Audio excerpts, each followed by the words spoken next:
ഇതാണ് തോണി ലോക്ക് ചെയ്യാൻ വേണ്ടി പുതിയ സംവിധാനം ഇറങ്ങിയതാണിത്. ഈ ഭാഗം അടിയിലേക്ക് താഴ്ന്നിരിക്കും, താഴ്ന്ന് നിലത്ത് തട്ടിയിരിക്കും.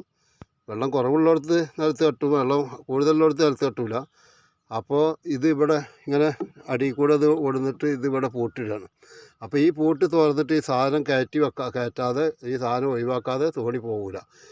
കാരണം ഇതിലേക്ക് അടിയിലേക്ക് ഇറങ്ങി നിൽക്കുന്നത് പിന്നെ ചണ്ടിക്കെല്ലാം കുളത്തിട്ട് അടി തട്ടുന്നത് കൊണ്ട് തോണി നീങ്ങൂല. അപ്പോൾ തോണി നമുക്ക് ലോക്ക് ചെയ്തിടാൻ പറ്റിയ ഒരു സംവിധാനമാണ് ഇറങ്ങിയിട്ടുള്ളത്.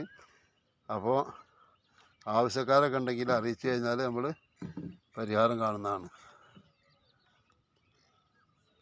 അപ്പോൾ ഇതാണ് പുതിയ ലോക്ക് ഇറങ്ങിയിട്ടുള്ളത്.